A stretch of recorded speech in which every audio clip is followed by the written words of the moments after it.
আসসালামু আলাইকুম। আজকে আমরা আমাদের যে মুরগির বোর্ডিং ঘরটা ওই ঘরটা তৈরি করে ফেললাম। তো এই বোর্ডিং ঘর তৈরি করতে আমাদের কি কি লাগছে সবকিছু আজকে বোর্ডিং। এখন আমরা সর্বপ্রথম খামারে ঢুকে আমাদের যে স্প্রে আছে পটাশের পানি, ওই পানিটা দিয়ে আমরা স্প্রে করে দিতেছি পুরো খামারটা, যাতে কোনো রকম কোনো জীবাণু থাকলে মারা যায়। যেহেতু আমরা ব্লিচিং পাউডার দিয়েছি, অনেক চুন দিয়েছি, অনেক কিছুই দিয়েছি, এরপরও আমরা লাস্টে বার মতন তুষ অথবা কাঠের ভুসি দেওয়ার আগে আমরা এই কাজটা করি। সব সময় আমরা যে পটাশের পানিগুলো আছে এগুলো দিয়ে স্প্রে করে সুন্দর করে দিয়ে দিই, যাতে কোনো রকম কোনো ভাইরাস না থাকে। আর আমরা জুতা শেষ করে ঢুকাই, আপনারা অবশ্যই চেষ্টা করবেন খামারের জুতা আলাদা রাখার জন্য, তাহলে ওই সব থেকে ভালো হবে। কারণ আপনার বাইরে থেকে আসার পর অনেক রকমের জীবাণু থাকতে পারে ওই জুতাতে। তো আপনি ওই জুতা শেষ করে অন্য জুতা দিয়ে ঢুকবেন, যে খামারে এক জোড়া জুতা রেখে দেবেন আলাদা পার্সোনালভাবে।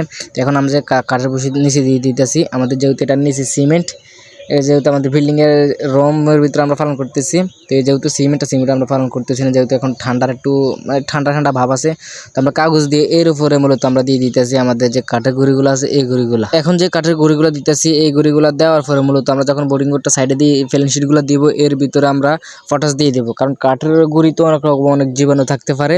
তো যেহেতু আমরা এগুলো রোদে দিয়েছি, রোদে দেওয়ার পরও অনেক জীবাণু মারা গেছে, এরপরও যেগুলো থাকে এগুলো মূলত আমরা হালকা হালকা করে জীবাণুনাশক স্প্রেটা করে দিব, পটাশের পানি আমরা দিয়ে দেবো, যাতে আমাদের সন্দেহ থাকে। আর আপনারা অবশ্যই চেষ্টা করবেন প্রত্যেকবার যাতে মুরগি উঠাবেন, এরপরে আপনারা মুরগি বিক্রি করার পরে খামারটাকে প্রায় 5-6 দিন রেস্টে রাখবেন।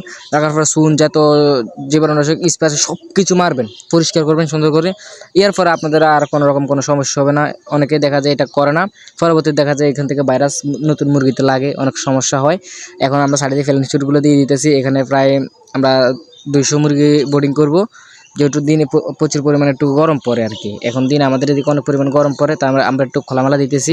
এখন এই যে স্প্রেগুলো মেরে দিতেছি, এগুলো মারার পরে মূলত আমরা যে বোর্ডিংয়ের এটা দিয়ে দেবো। তো আর কি, সবাই ভালো থাকি, নিজের প্রতি খেয়াল রাখেন। আসসালামু আলাইকুম।